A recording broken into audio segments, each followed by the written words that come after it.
Welcome to the Femsplainers. I'm Christina Hoff-Summers. I'm Danielle Crittenden.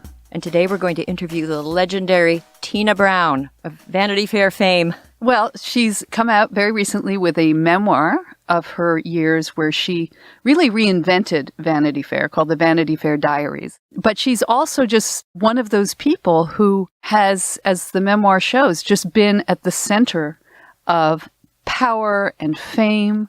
And scandal. Since the 80s. Yes. And she saw it all. She was there and just such a great observer. And I read this book. I didn't know what to expect. And I couldn't put it down. Her memoirs are fascinating because she took notes. She had a front row seat in the 1980s, the 90s, in New York City, in the world of journalism and celebrity and great writing. And through the whole boom and bust. Yes. When she went to all the parties. Jane Austen said you could learn all you need to know from parties. She learned so much at parties, and she tells all in this book. Right, and we think of her as an editor, but in fact, as this book shows, but she's written other books, she's a very accomplished, not just accomplished writer, she is such a shrewd observer of modern life. Mores and foibles. You know, it's Proustian in its... Or with the archness of Thackeray. The depths of Proust and the archness of Thackeray. Well, anyway, you can see we're fangirls, and I'm a little excited and nervous to be talking to her, but I think it's going to be wonderful. Well, here are some fun femme facts about her before we bring her on. Fact. So, as mentioned, she's just written this fabulous book called The Vanity Fair Diaries, where she edited and really recreated Vanity Fair magazine from 1984 to 1992. And she went from there to the New Yorker magazine, which at that point was so staid and tired. And as she pointed out, it was published for writers, but not its readers. And they would run, do you remember the old New Yorker? They'd run like 50,000 word essays on like seed.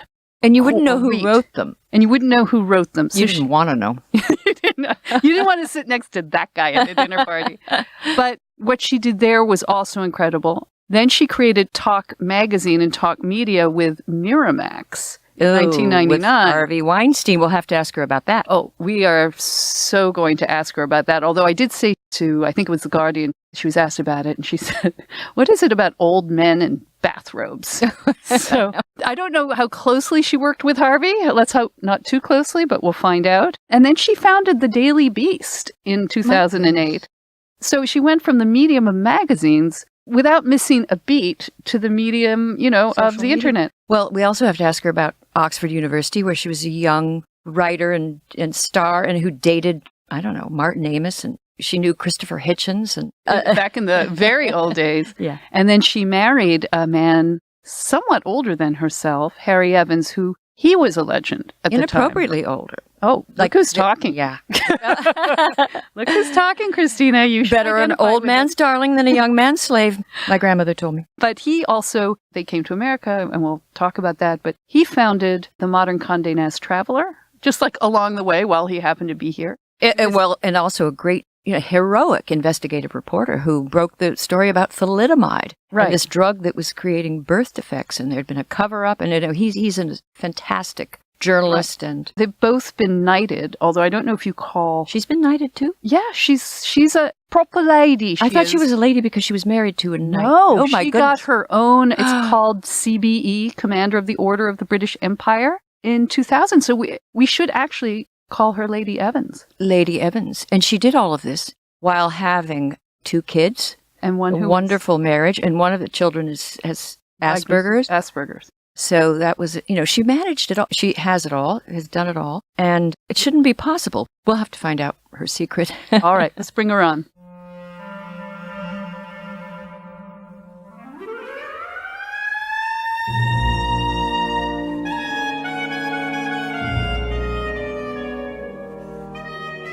Welcome, Tina Brown, to the Femsplainers. We're so happy to have you here. I'm thrilled to be with you. And we have just so many questions and topics that I know we're not going to be able to get to, but you've done so much in your life and met so many extraordinary people, as well as being, of course, extraordinary yourself. Christina, how do we start? Do we go high or low? Oh, let's go low, just to start.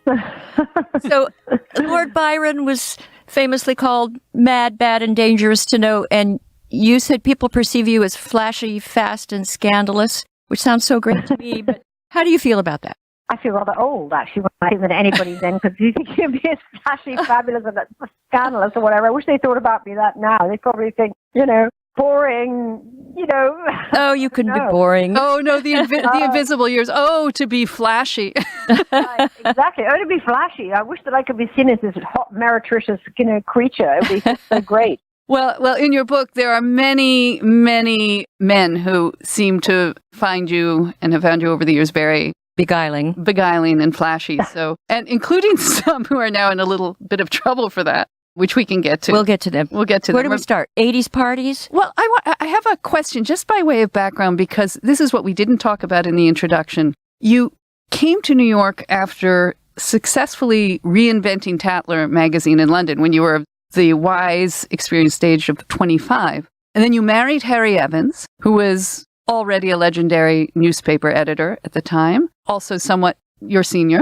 And then you were continuing to build an amazing career there, including as a writer. So what made you want to come to New York rather than continue on in London? Well, I always was wildly attracted by America. I think because I'd had early success in London, it was as if America was the big time. I wanted to be on Broadway, if you like, in acting terms. And I was very excited by the whole kind of imagery of the American magazine world. I was a great addict of the old Vanity Fair, the magazines like Esquire, in the days of Harold Hayes, Clay Felker's New York magazine, which was a great legendary magazine at the time, and in the 70s. And I was very turned on by it. It felt so much more big in scope and sort of mega bucks, and it was a very exciting thing. And I really thought that making it meant making it in America. And, I was a very ambitious young woman. With you seem not to have the usual self-doubt. I'm amazed just by your pluck and confidence. Yeah, it's funny that. I mean, people have said that when they read the diaries. I suppose I was. I mean, I actually felt that I was very unconfident in a million ways, but I was always very confident about my talent, honestly. I mean, I never doubted that I could do a great job if somebody gave me the wherewithal to do it. I had a vision, I had a determination, and I really wanted to tell the stories. I was driven to tell stories. I loved telling them. And one reason I wanted my own magazine in the first place was that as a freelance writer, I found that I had more ideas than I could write myself, and that actually my ideas I felt were more interesting than the ones I was being given to write. And I found it frustrating to be selling all the time, having to sort of pitch an idea to somebody else.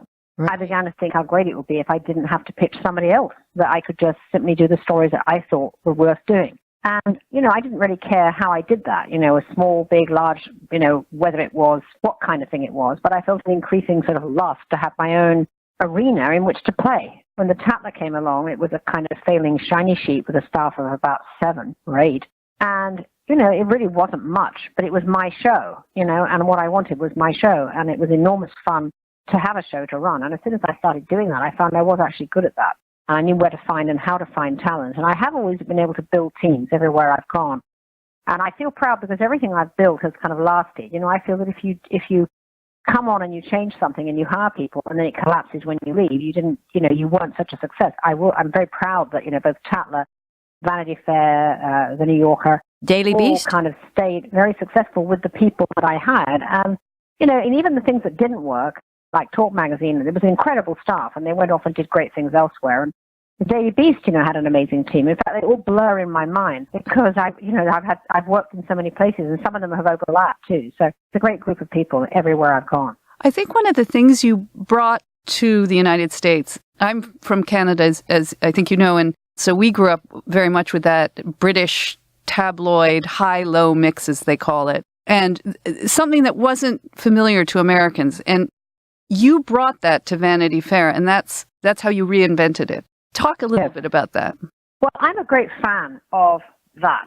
And, when people always kind of say the word British tabloid journalism, it is always as a term of abuse. It's like, British tabloid journalism. People always think of that as a kind of yellow scandal. It's a sign. It's high praise from me. Yeah, high praise. What I think of with a lot of tabloid journalism is just enormously entertaining and full of flair. And actually, one of the things I always thought of, and I think I say it somewhere in the diary, is about, so much talent put to such kind of, frivolous ends. But there is there is a lot of talent on those tabloids because there is a literary newspaper culture in the UK where the art of writing headlines, the art of a caption, the art of a photograph that has a kind of mischievous subtext with a great counterpunching headline on it or a great overline of the paper that makes you buy it. These are the kind of things that are the craft tools, if you like, of tabloid journalism. And I did bring those to Vanity Fair. And I think when you mix that with a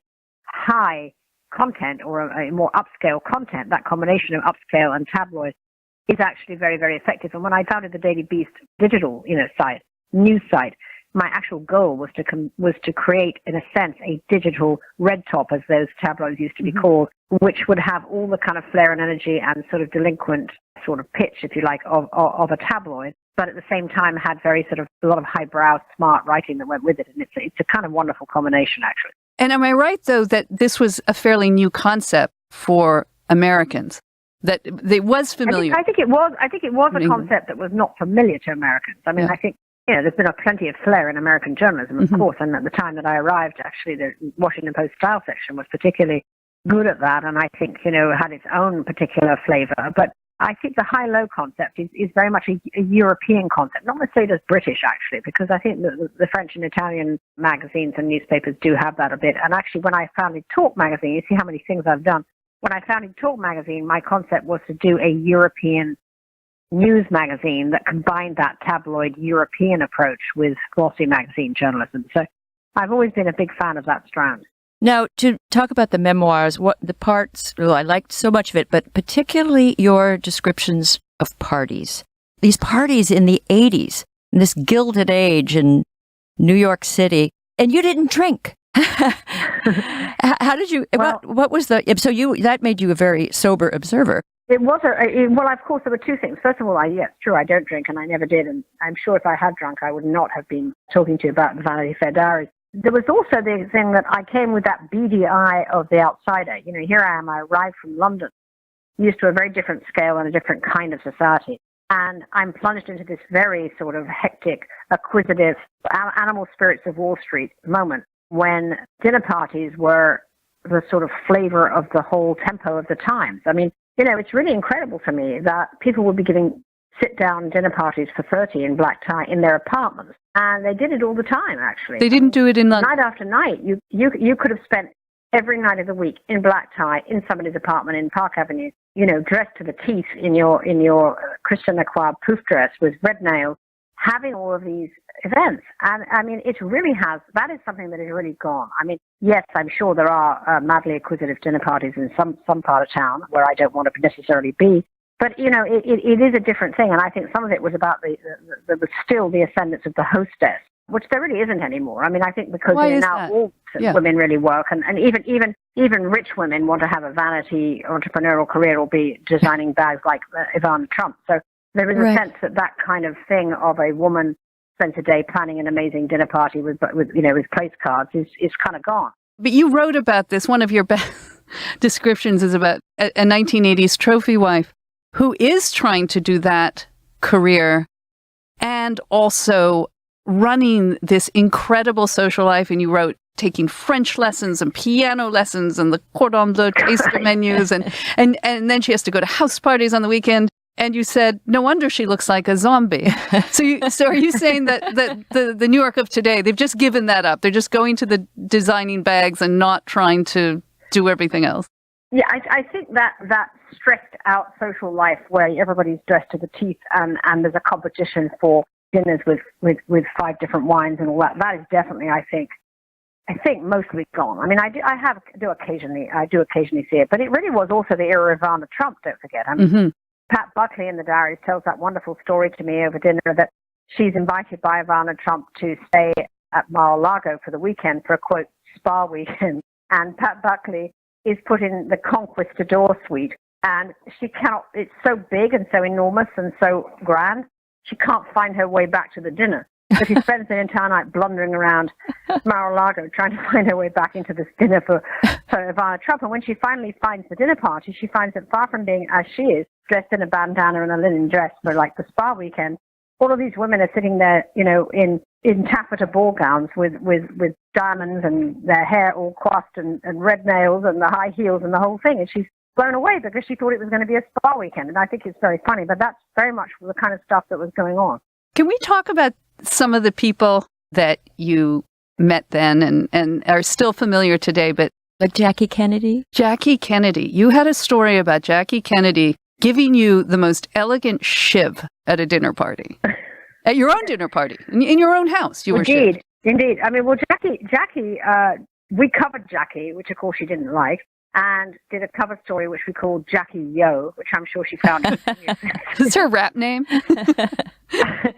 So we gave a dinner party for my husband, who was at Random House at the time, was publishing the memoirs of Clark Clifford, the great sort of eminence Greece of the sort of Democratic Party. Yes. And as a result, he was publishing this memoir. One of his guests was his great friend Jackie Kennedy, and I'm sure she thought a lot about whether she should come or not, but I think she decided to come and sort of double the kind of diss me by pretending to be incredibly nice when she arrived. But then over dinner, she started this breathy little story about this very, very funny piece. Oh, such a funny piece about this really ridiculously naive writer, this terribly naive writer who's called Gail Sheehy, who wrote this ridiculous piece about Gorbachev in her naive way. She simply didn't understand Russian noise.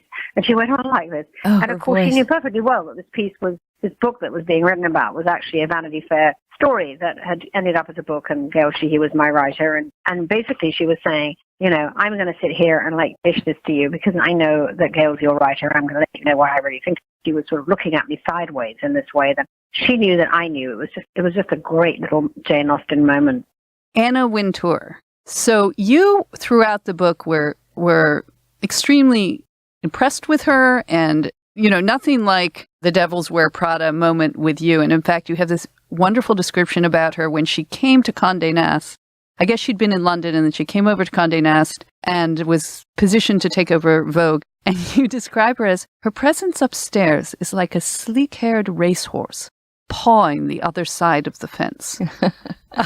Tell us a little bit about Anna. I'm sure you remain friends with her, but contra the... Well, it was great because, Anna was, I say in the book, she's clip, all this. And that is this Anna. I mean, what I've always actually liked about Anna, and what is absolutely... Sometimes people find it daunting, but, since I'm somewhat like it myself, I always understood it. She's all about business, Anna. There isn't any sort of bedside manner about wrapping it up.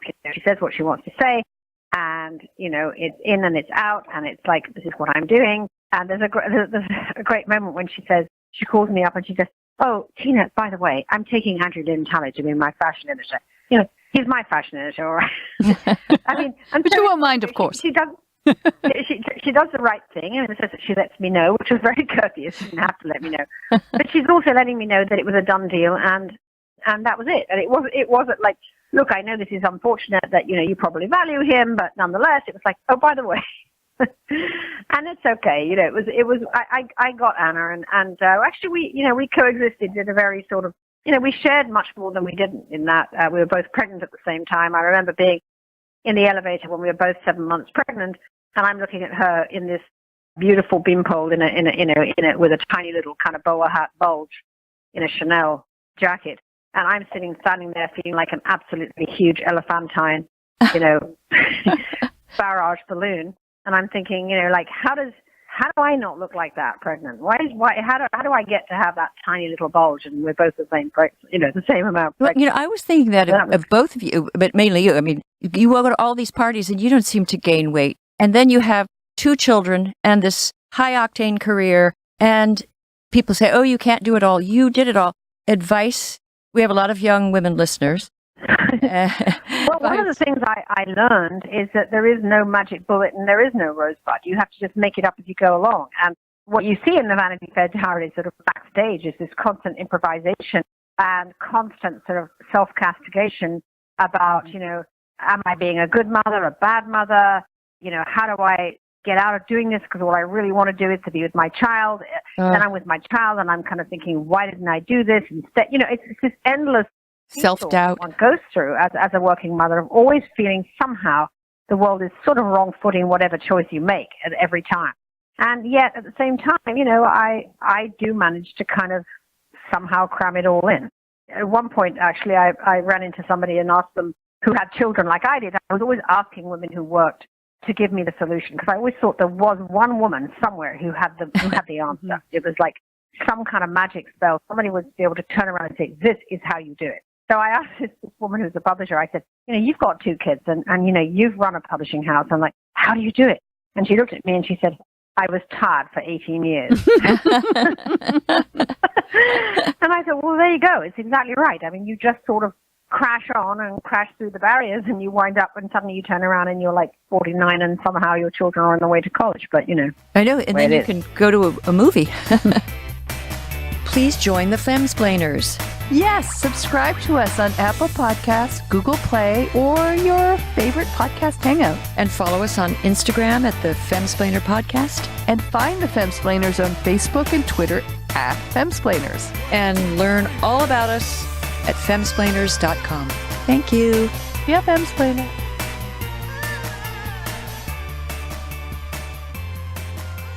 You had, which is always awful, but especially awful when it's your very first child. You had your son was born weeks premature. His first weeks were in the hospital. You had to go to the hospital. You're also at that point, just in the very early years of creation of Vanity Fair. And you just seemed absolutely ripped apart, and that you also blamed yourself for his prematurity. You didn't take it seriously, that you had to roll it back. What do you think now, like when you look back on that? Well, it was a very, very painful time, and a very painful time. And, it actually grieves me when I read the book to read how much pain and confusion I went through as I was starting to become aware that there was something not right about Georgie. And at first I didn't realize it, because when it's your first child, you have nothing to compare it to. And gradually I came to realize that, there was something not quite right, that I didn't understand. Was this because of the prematurity? What was it? Was it my fault? And then later I discover, which I write about in the epilogue, that actually my son has Asperger's syndrome. At that time, that really didn't even have a label. I just knew that there were developmental differences, that he had issues, and it was a lifelong struggle. And, he's now 32, but he's doing, very well. He has, he can drive. He has his own lovely little job. He's got his own little apartment. He's really doing great, actually. He really is. But it was just a very painful journey to learn what was wrong, and fearing that I wasn't succeeding at being his mother, and worrying about him. But, also a great deal of love, and it enhanced the bond hugely between my husband and I. I mean, we had this adored, special child who the greatest love of our lives. At that time, we also had a daughter who came along who's also the love of our lives. But it was part of the great emotional journey of being a mother. You never know what life is going to do. Can you talk a little bit about your marriage? Because that's one of the other sort of magical stories in the book, that the love affair. The love affair. But you're also both doing similar things. You're both ambitious. Do you think you could have done what you did without that marriage? How important was that marriage to your career, to your ambition, to everything? I mean, everything. I mean, my husband, who I married, as you said at the outset, when I was a young journalist, and he was a very well-known editor-in-chief of a newspaper. It's just one of those amazing, lucky romances that turned out to be a lifelong love affair. We've been married now, nearly 40 years. We still are as sort of passionately engaged with each other as we ever were. Although he's 25 years older, he's going to be 90 in June, which I cannot believe. But he swims 70 lengths every morning, and right now he's just sitting downstairs writing a piece for The Guardian, So he's unchanged, it seems, in terms of energy and intellect. But he has always been my kind of mentor, my best friend, my inspiration, But the main thing about him is he always loved strong women. I mean, I think some women who are strong and who are achieving are not blessed necessarily with a spouse or partner who somehow is really genuinely rooting for their success to the point that it's impeding to them in some way. That it's not always fun to be married to somebody high octane, because they're not always there, or they're not always engaged with you, or they're not always focused on you, whatever. And he was always someone who loved me having this career as much as I did, and never felt threatened by it. I think he's very self-confident personally, and had his own great successes, but he never felt threatened by mine. And I think that's extremely rare, actually, because a lot of people say, yes, I'm so proud of my wife/husband, but and actually underneath they're actually quite jealous, or thinking they feel neglected, or they, it's complicated sometimes having. And you both went through ups and downs at different times, and yet you both seem to hold each other up during those Exactly. That has happened throughout our lives together, and we always married each other as opposed to somebody who had a job, if you know what I mean. And so whether or not we were at the top of our games or, going through a slough of despond, it never impeded, love for each other. So, and the bond of our children was just so deeply important to us, having to go through this journey with Georgie and so on. I mean, we feel very blessed to have had that, actually. I wouldn't have changed that for anything. Let's go back to some of the other 80s characters, including the... Let's go to those scoundrels. The elephants in the room. Harvey. So what was it like? You meant. There's a couple of elephants, actually. A few. Yeah. Too many. Tell us about Harvey. Because Harvey's not in the diaries, but Donald Trump is. Oh, yeah. We're getting Donald Trump we're at the getting dinner party where you... Well, let's go to Harvey first. Let's start with first. Harvey, because you were at one point involved with Talk Magazine. You founded it with Miramax, and it had a great business model. You were going to bring stories, if I remember correctly, to Hollywood. How well did you know Harvey Weinstein? Well, I knew him extremely well because I left the New Yorker in 1998 to go work for him for 2 years, or with him for 2 years. So I know him very, very well. I mean, I never suffered the sexual harassment because, somehow I wasn't his kind of target victim, if you like.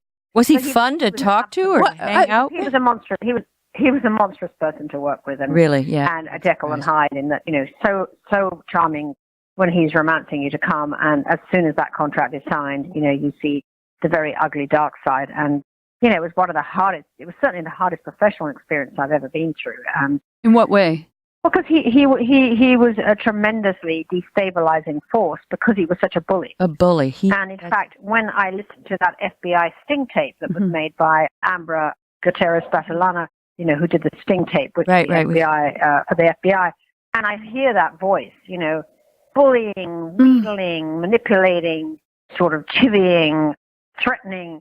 It just was exactly the voice I used to dread every day that I worked with, because he was a very intimidating individual because he was so unpredictably and explosive and profane and scary. I mean, he's a very scary guy. He's a scary guy, but he could put on the charm. So he's a sociopath. He really could, yeah. He's a sociopath. Were you surprised he was very when you charming. heard this come out? People forget that. I mean, as a matter of fact, now when, we read all the monster stories about Harvey, people forget the success of Harvey was that he wasn't always a monster. That there were two sides to him. Right. And otherwise, he wouldn't have been as successful as he was. Were you surprised? If you sat at a table with him, did he have conversation? Did he have jokes? Was he an entertaining? Oh, he was tremendous company. Harvey was some of the best company you could imagine, when he wanted to be. Mm-hmm. If he were a target, if he was somebody that he wanted something from and he was trying to charm, his great charm would be that he'd be incredibly engaged with everything that you had done. I mean, he would be someone who, if you're a writer, he's read all your books. And he had, by the way, because he was very voracious intellectually, actually. And I think his success with actors was often because he had actually seen all their films, and he usually did have the right idea for what they should be doing. So, it wasn't like you can't be a monster unless you have the charm to seduce people like Bluebeard through the door, or the devil. So he was able to do that. Were you surprised by the extent of the revelations when they came out, even though you knew him as a boy? Well, I was shocked at the violence of them, yes. I mean, I really was shocked at the violence of them. I knew that he was egregious, sordid man, but I did not know how violent and how relentless and how grotesque it was. That I think shocked most people. Can we talk about another charming person from the 80s who has maybe become kind of monstrous? Donald Trump. When you first met him, you said, this was in 1987, that you went to a party and you said you were amused to be, quote, immediately introduced to Trump himself. He was all over me. I don't think you mean in that way. He was all over me, hoping to charm me into favorable presentation in the mag. So direct and candid that it's refreshing. And then you later, and the years go on, you assigned Marie Brenner to write a profile of him. And you note in your diary, Marie has been able to establish such a pattern of lying and loudmouthing in Trump that it's incredible he still prospers and gets the banks to loan him money. Great quote where his brother says, Donald was the kid who threw cake at the birthday party. The revelation that he has a collection of Hitler's speeches at the office is going to make a lot of news. And it did. Boy. It made him so mad that I got him pretty right, actually. Oh my gosh, that just sums up everything, including the kid who throws cake at the birthday party. Yes. Yeah. Yes. I also said when I extracted his book, The Art of the Deal, which I did in Vanity Fair, that it was bullshit, but it was authentic bullshit. and that kind of sums him up. I mean, it does. You know you're getting bullshit, but people like it because it's authentic. And I did like him. I mean, I found him at that time candid, refreshing, cut through the kind of nonsense of that 80s kind of frou-frou. I thought it was a lot of fun, but as the years went by, as you say, I did also begin to see this dark side of him. And I think that he changed, actually. I mean, I sometimes think that his peak moment, Trump, was the Gold Tower moment when he made, I go to the opening in the Diaries of the Trump Tower, and I say that he was bounding around amongst the guests like a prosperous young sea lion in a white silk scarf. And he seemed, at that time, again, he was kind of the guy who was rising and making it. And actually, I think people slightly underestimate how much Ivana was important to him in his success, because Ivana was the social networker. Ivana was the one who wanted to be at the ladies who lunch dinners and kind of got Trump into that kind of big social circle where, all these hostesses we spoke of were kind of reigning supreme. Once the Ivana marriage was over, actually, Trump withdrew into Trump Tower, when you consider it. And, I never ever saw him again at any social function in New York after the divorce from Ivana. It was like he became this kind of Howard Hughesy kind of guy surrounded with sort of mob lawyer people and weird, dodgy money people. And I think kind of became increasingly angry and strange. And now we have Melania. If you were still editing Vanity Fair and you wanted a story on Melania, how would you approach it? Is it possible? I mean, wouldn't it be interesting to find out more about her? I find Melania quite fascinating, actually. I think Melania is the only one of the whole gang who's kind of going to emerge with a sort of whatever the shreds of her reputation might be. Because she has learned, she's the only one with any self-discipline, actually, or kind of control. I mean, she's basically made some deal with herself and him where she is going to do this role, and she's going to play it out, and she's not going to put a foot wrong. She's going to do what she has to do. And she's doing it not badly, really. I mean, she's not doing it with there's not a lot going on, but I think she's doing okay with the role, actually. So I think she's in a funny way the only one who gets any respect, and I think she's kind of popular. She's rather an important weapon for him, as a matter of fact. Well, it's also sort of strange because, I mean, you've covered so many first ladies and presidents, of course, but maybe most famously you had that cover of Nancy and Ronald Reagan dancing, and the story that you tell of how you inadvertently not just got them to do that, but they suddenly started dancing to Frank Sinatra in front of you. But the thing about Melania is she's not really doing much as First Lady, except, as you say, being very presentable, very beautiful, but very quiet.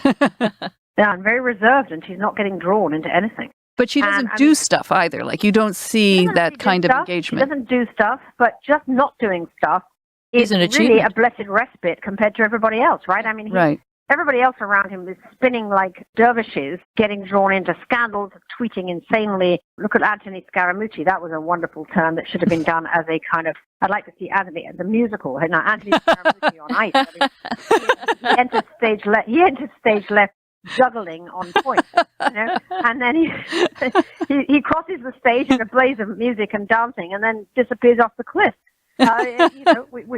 We've seen quite a few acts like that amongst these guys. And so she just sits there being like the still center of chaos. That's not a bad strategy. Yeah, you described him as the ultimate personification of the gilded grossness of the 80s. Donald Trump is president of the United States, and as a consequence of his excesses and the boom in fake and Fox News, an appreciation of powerful independent journalism reviving. We may even be at the start of a new golden age. I would love your thoughts on the current media and where we're going. Well, I suspect that when I wrote that, I might have been in a kind of dreamy aspiration state. Look, I think that actually, oddly enough, the excesses of Trump have indeed triggered such a kind of deep reaction, both in terms of social activism and journalistic energy, that sometimes it takes hitting the rock bottom of the morass to kind of be re-energized anywhere. So in a sense, both activism generally and journalism have become kind of torpid, and in a strange way, the BuzzFeed listicle, if you like, approach to journalism, which was the kind of Obama era paradigm, kind of went out as soon as Trump appeared, where people were suddenly not wanting to read listicles. They were actually wanting to read the latest expose about the FBI raid on Michael Cohen's apartment. You know, it's energized journalism in a tremendous way. So there is that good thing that's happened. Of course, you know, at the same time, we've seen the rise of something absolutely dreadfully pernicious, which is, you know, fake news and fake the news whole kind of attempt by Trump to distort and defile the whole concept of journalism. And I think that one of the things I'm really particularly concerned about at the moment is that particularly TV news has now kind of really, really unfortunately decided to kind of meet him where he lives. It's like he's baited the news media over the cliff with him. Now all we get when you turn on any cable news channels now, it's like there is no other story except Trump. But to be fair, it's an incredible 24/7 story. I mean, I get fatigue from it, but I still want to watch it. And I don't think I want to watch it because I'm being prurient. We need to know what is happening. And the problem is there's just so many things happening. No, it's true. I mean, the story is absolutely addictive. We have to know what's happening. It's enormously, everything about it is consequential. The only problem is that you also get outrage fatigue. So the constant high pitch of outrage about everything big and small, unfortunately, somewhat takes the edge off what, the single thing that day we need to be really outraged about. So that's the bit that I find kind of wearying, I have to say, is that I hope that doesn't continue to happen. I do think that there has been a lot of very good journalism, though, and we've seen stars are being made every few months who are doing great pieces in every place. Well, and the Me Too, it was born through journalism, through the New Yorker. And I don't think that would have happened without Trump, so. Right. Absolutely. You said, last question, because I know you have to go, Tina, but you said in your epilogue, I feel every day the stirring to tell new stories and a recurring sensation in my life of new beginnings, restlessness. That maybe one of your great gifts is that you are chronically restless. And when you look at the media today, you're doing amazing things with your Women in the World conferences, but do you feel you just want to get back in that game? Yes, I do miss having a news outlet, and I think that I think I would love it if I could combine what has been my mission for the last 9 years, Women in the World, which does tell stories in a very kind of live journalism way. I think it'd be great if I could combine that with a news platform, which is the kind of Reuters for Women idea, and that is something that would appeal to me. But Reuters. But I also do understand that, I know that sadly the business model for serious journalism is enormously challenged, and it's a very daunting thing to take on the business challenge. I want to just tell the stories and be the news journalist that I am. And in a way, that's become a luxury that I was lucky enough to have at Vanity Fair, the New Yorker, the Daily Beast, all of the things I've done. But it's very hard to have that luxury anymore. Most of the editors I know spend their time not thinking about stories and journalism, but about the whole kind of existential question of how do you stay alive as a news entity. And that's what I think is the major problem that has to get solved. Well, just as a final question, you once wrote that you can teach a writer how to write a lead or how to structure a story, but you can't teach them how to see. I want to know, how do you write a lead? Pretending it's for advice for young writers. Young writers. I'm an old writer, but I have trouble with leads. Is there a trick? I just want to write a lead. Most of the time, what you have to do with a lead is you do what one of my writers at Vanity Fair used to call, and I have it in the diaries, and my husband uses it all the time. You do your vomit draft, okay, right? Which means that you just throw up on the page everything you've got, which gets it out of your system. Then you sit back, have a cup of coffee, go for a walk around the block, and you come back and you discover that your lead is on paragraph 9. Oh, that's my so goodness. True. That's a vomit draft. A vomit draft. All right, we've got a new term. Tina, such a pleasure. Thank you so much for coming on our podcast. And thanks for this gift of your book and everything you've given this side of the pond. And thank you for being flashy. It's so much fun. And I'm still having fun, and I'm having a real, we just did our last Women in the World Summit 2 weeks ago, and it was so fantastic, as energized as ever. So I love coming on the show, and thank you so much. Well, stay flashy. I think that should be our new hashtag. Flashy. Stay flashy. And scandalous. Scandalous. All right. Thank you. All right. Bye. Bye. Well, that was fun. I know. She was so interesting. And I just forgot to ask her so many things. I really wanted to talk to her about the royals, Meghan Markle. I just didn't have time for that. Yes. I wonder what she thinks. I mean, now they seem to be more stable. and read these royals. The royal. Well, she wrote a piece for The Guardian that thought that Meghan Markle was the absolute perfect branding of the modern royal family, that she's biracial, she's American, she thinks she'll do a marvelous job. I don't know how the English are going to take it, but I would have loved to hear what she had to say. Won't you miss royals behaving badly? Just a little bit? Yeah. If they're well behaved, unless this whole thing falls apart. I'm not saying I want it to, but I'm just saying. The other thing that I took away was how originally charmed she was by Donald Trump. And she says that in her book. And I think this was many people's reaction to him back in the She was at some tedious dinner party, and the person next to her wouldn't speak to her. And he was there across the table. Livened it up. And saying inappropriate things, and she was amused. Well, I don't think I've ever told you this, but I sat next to Donald Trump at a dinner. Oh, really? Yeah. Before. You held this back all these years?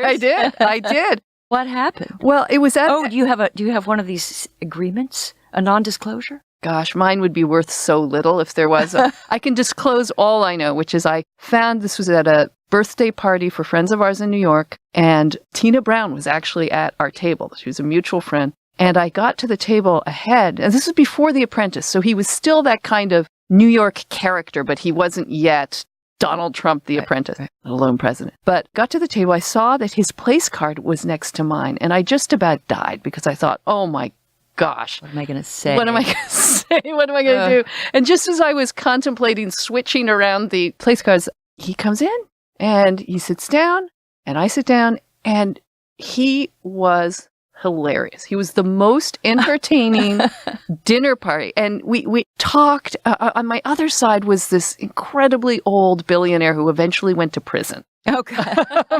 And he wasn't very fun. So I spent my time talking to Donald Trump, and there was something going on in New York, and we were making bets on it. I remember Tina Brown looking across the table and sort of raising her eyebrows about what was going on this side of the table.